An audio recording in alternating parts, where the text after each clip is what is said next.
Que el Dios de la vida y del amor, que va con nosotros haciendo un camino sinodal, les bendiga y esté siempre con ustedes en este peregrinar que como iglesia vamos haciendo en los caminos del mundo. Es una alegría y un gozo dirigirme a ustedes a través de Radio Chortí y Radio Pax en su programa La Misión Continúa, y también a través de las distintas plataformas digitales de Facebook y de YouTube. En el programa anterior reflexionábamos sobre el testimonio bíblico de la sinodalidad, para decir fundamentalmente qué situación. Dios desde un momento nos ha querido que caminemos juntos con Él, porque Él va haciendo que nuestra historia se convierta en historia de salvación, y juntos también como hermanos, como pueblo suyo, desde el Antiguo Testamento con la asamblea, con la Kahal, como decíamos, hasta hacernos iglesia. Y una de las características de la iglesia es precisamente que es una, además de santa, católica y apostólica, es una. Y como pueblo unido vivimos realmente la comunión en medio de la diversidad, en medio de las distintas culturas, a través de la historia, pero como pueblo de Dios, guiados e iluminados y fortalecidos por el Espíritu Santo, vamos buscando siempre la unidad. Tal como Jesús ha dicho: te ruego, Padre, para que todos sean uno, como tú y yo. De tal manera que la sinodalidad y el caminar unidos siempre será una señal de testimonio para la credibilidad de la iglesia como pueblo de Dios. Sin entrar a profundizar demasiado, queremos decir que a través de la historia de la iglesia encontramos testimonios de los santos padres. A través de los más de 2 milenios que la iglesia, desde la llamada inicial que Jesucristo hizo a sus apóstoles, viene caminando unida, porque la perseverancia en el camino de la unidad, a través de la diversidad de lugares, de culturas, de situaciones y de tiempos, realmente es el desafío al que nosotros hemos de responder hoy como pueblo de Dios, caminando juntos en la fidelidad al Evangelio, mientras continuamos sembrando la semilla de la experiencia del amor de Dios en la diversidad de los pueblos que hay en el mundo. Por eso la sinodalidad siempre se manifiesta como garantía y la encarnación de la fidelidad que la iglesia tiene a su origen apostólico y también a su vocación católica, de abrazar a todos los hombres en el amor de Dios. Y por eso la forma unitaria es algo tan sustancial, necesario en la vida de la Iglesia. Ya desde el siglo II, San Ignacio de Antioquía nos venía hablando de cómo hay una conciencia sinodal en las diversas iglesias locales que hoy llamamos diócesis, que se reconocen solidarmente como expresiones ¿de qué? De la única iglesia del Señor. Por eso en la carta a la comunidad de Éfeso, San Ignacio de Antioquía afirma que todos sus miembros son compañeros de viaje. Esos somos, compañeros de viaje en virtud de la dignidad que tenemos por nuestro bautismo y de la amistad también con Cristo. Por eso en la unidad la Iglesia canta las alabanzas a Cristo Jesús. Los presbíteros con su obispo y todo el pueblo de Dios que va edificando la comunidad. Y la comunión eclesial es producida y se manifiesta en la asamblea eucarística. Cuando nosotros celebramos la Eucaristía, que estamos unidos con nuestro obispo y estamos unidos también con el Papa, tal como lo decimos en la plegaria eucarística inmediatamente después de la consagración. Por eso es que hay fidelidad a la doctrina apostólica y a la celebración de la Eucaristía bajo la guía de los obispos, sucesor de los apóstoles, en un ejercicio ordenado de los distintos ministerios que hay en la Iglesia y el primado del Papa, el primero entre todos los obispos, para poder vivir recíprocamente el servicio para alabanza de Dios y para gloria de Dios Padre, Hijo y Espíritu Santo. San Cipriano de Cartago también camina en este mismo principio de que en la iglesia local, es decir, en la diócesis, nada se hace sin el obispo. Y el obispo también, como cabeza visible en la diócesis, juntamente con los presbíteros, con los diáconos y en compañía de todo el pueblo de Dios, mantenemos siempre firme que el episcopado es único y del cual se participa cada uno de ellos enteramente unidos en comunión con el Papa. A partir del siglo IV se formaron las provincias eclesiásticas que van manifestando y van promoviendo la comunión entre las iglesias locales que están presididas por un metropolita. ¿Qué quiero decir con esto? Lo ilustro de modo muy sencillo. Por ejemplo, todo el país de Guatemala era una sola diócesis. Después se fueron creando otras diócesis y a estas diócesis se le llamaban sufragáneas.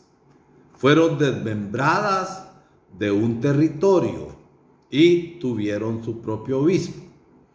A estas diócesis más antiguas se les llama arquidiócesis y al obispo de esta diócesis se le llama arzobispo. Pero no es que el arzobispo sea el pastor.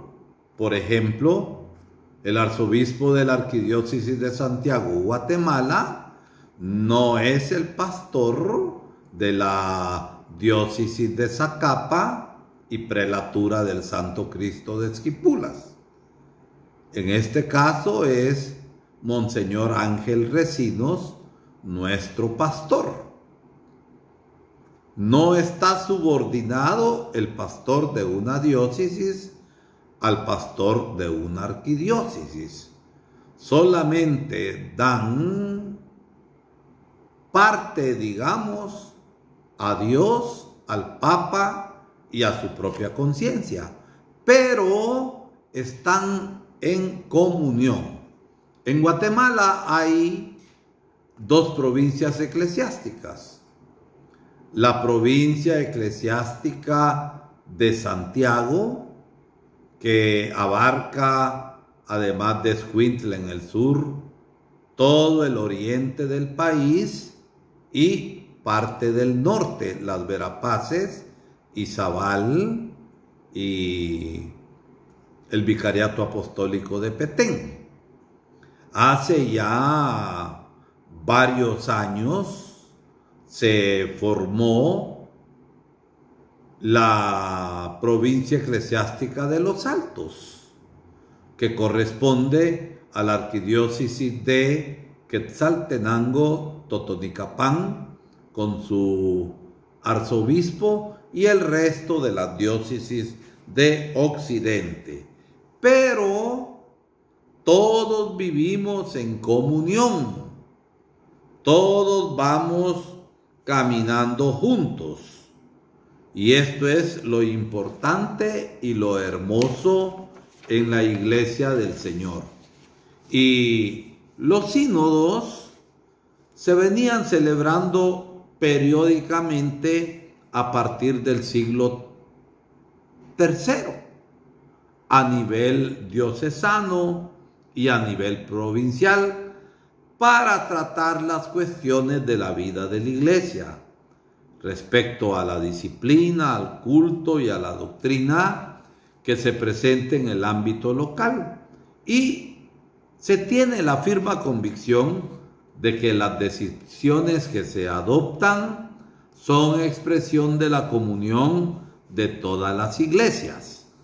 Esta convicción eclesial atestigua la conciencia de que cada iglesia local es expresión de la iglesia una y católica.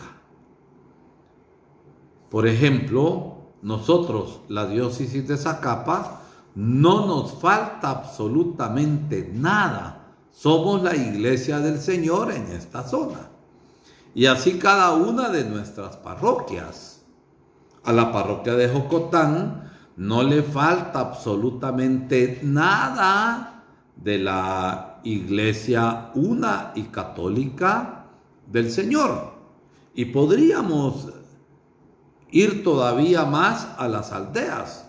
Una comunidad de aldea, por ejemplo el Naranjo en Jocotán, no le falta absolutamente nada para ser la iglesia católica del Señor. ¿Y todo por qué?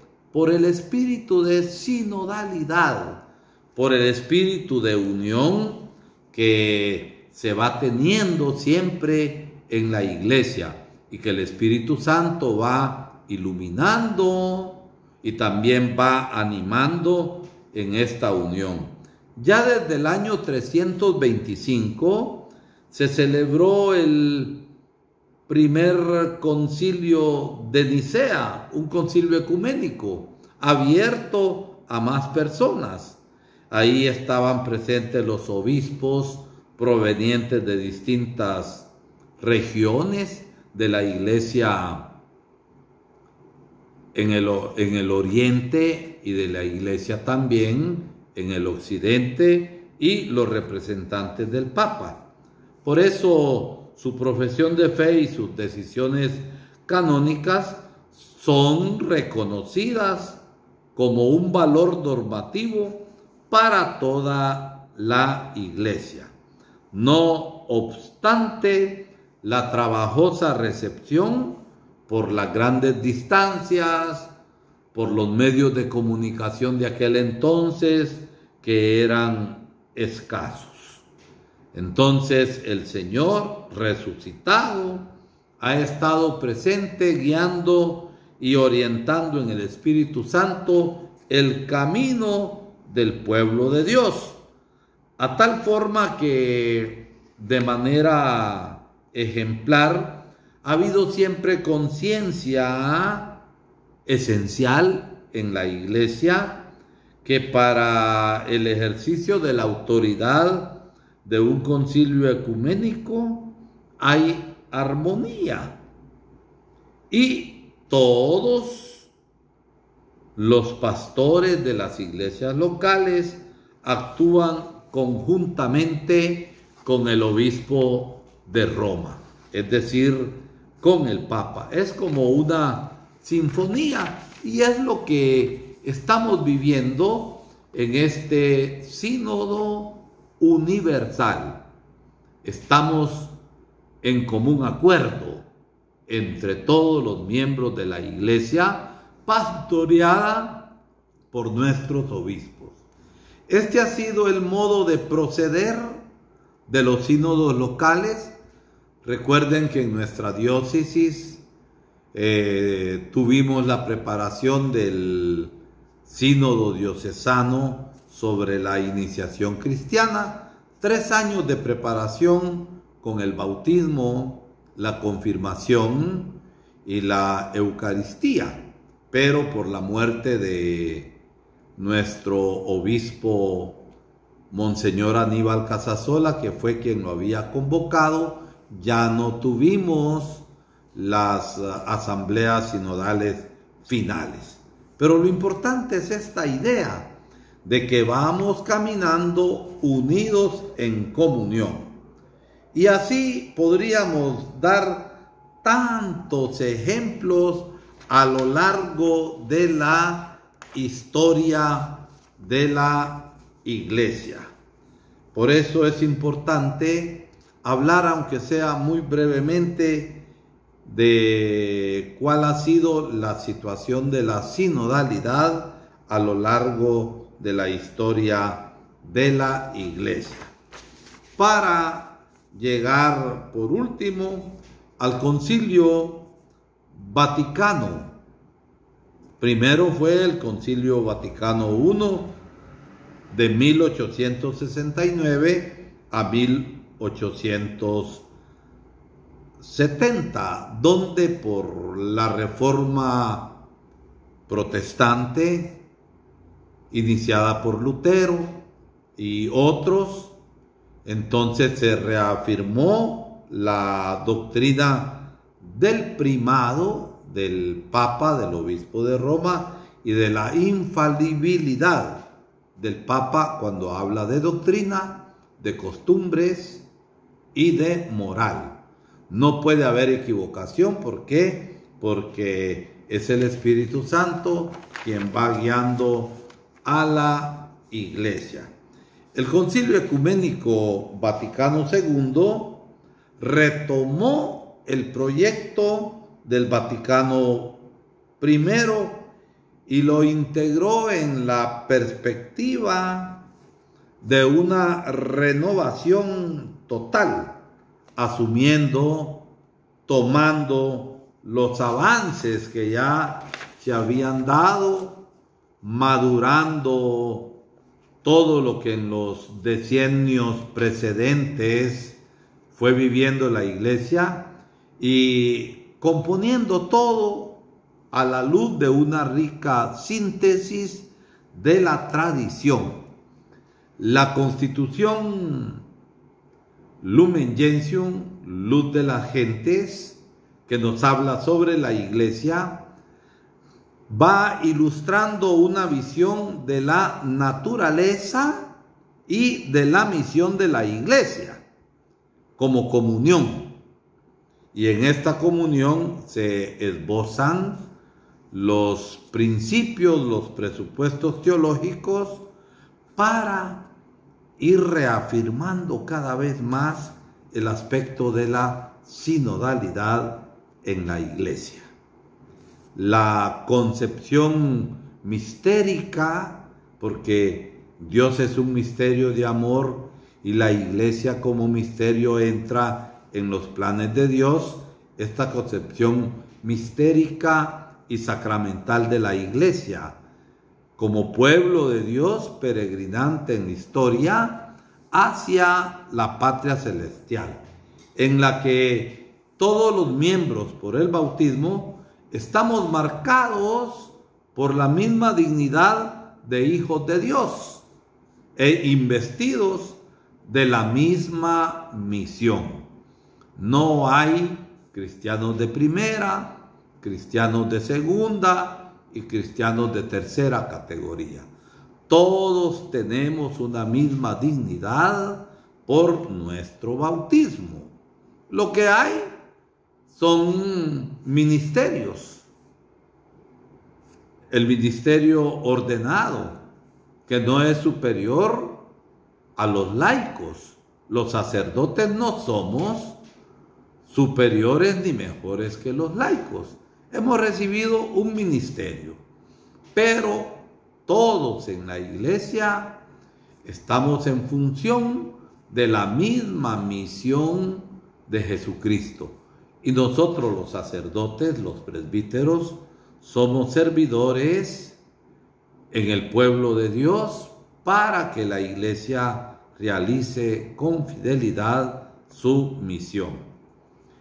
Cuando en el Concilio Vaticano II, en el decreto Christo Dominus, Cristo Señor, se destaca que la iglesia particular, es decir, la diócesis, como sujeto, solicita a los obispos, y cada iglesia particular tiene un obispo, solicita a los obispos que ejerzan en comunión con el presbiterio, juntamente con todos los sacerdotes y diáconos, la tarea pastoral de la iglesia y que se le ha confiado al obispo y también a los ministros ordenados y a todo el pueblo de Dios, sirviéndose de la ayuda de un específico consejo de presbíteros que se le llama Senado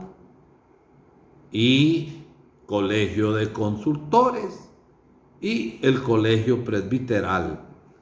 Y también participan religiosos y laicos a su modo en este aconsejar al obispo. Y sobre todo en este sínodo, estamos llamados a encontrarnos. Encontrarnos, dije la vez pasada, no como un tope que uno encuentra a alguien en la calle y se topó con él, no. Encontrarnos como hermanos. Y si nos encontramos como hermanos, platicamos. Si nos encontramos como hermanos, dialogamos. Y vamos discerniendo juntos. Vamos discerniendo juntos, buscando los caminos de respuesta en fidelidad a la misión que Cristo nos ha encargado. Aún todavía cuando en el decreto sobre las iglesias orientales,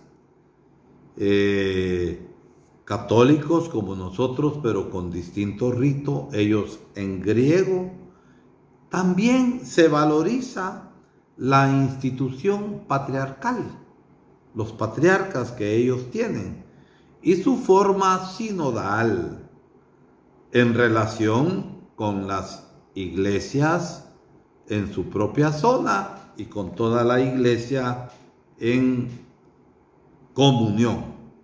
Por eso se revitaliza la práctica sinodal en la iglesia universal, a tal punto que San Pablo VI instituyó el Sínodo de los Obispos, y se trata de un consejo estable de obispos para la Iglesia Universal, y que en comunión con el Papa van discerniendo aquello que más conviene a la Iglesia en su misión y a la vida de la misma Iglesia para la fidelidad. San Juan Pablo II, con ocasión del jubileo del año 2000, hizo un balance del camino hecho, del camino recorrido en la tarea de encarnar, de conformar con la enseñanza del Concilio Vaticano II la esencia misma del misterio de la Iglesia mediante las distintas estructuras como un servicio para la comunión en la Iglesia. El Papa San Juan Pablo II nos decía que se ha hecho mucho, pero queda todavía aún mucho por hacer para expresar de mejor manera las potencialidades de estos instrumentos de la comunión. Es decir, tenemos organismos, tenemos servicios que ayudan a potenciar la comunión en la Iglesia y así responder con prontitud y eficacia a los problemas que la Iglesia tiene que afrontar en los cambios tan rápidos de nuestro tiempo. A partir de, digamos, más de 50 años transcurridos desde el último concilio, el Vaticano II, hasta el día de hoy, en grupos cada vez más amplios del pueblo de Dios, ha madurado la conciencia de la naturaleza comunional de la Iglesia universal a nivel diocesano, parroquial, regional. Que Dios nos ayude a seguir en este hermoso camino de este sínodo sobre la sinodalidad para tomar mayor conciencia de lo que somos. Buen caminar, que Dios les bendiga, y estamos ya en el Adviento diciendo: Maranatá, ven Señor Jesús.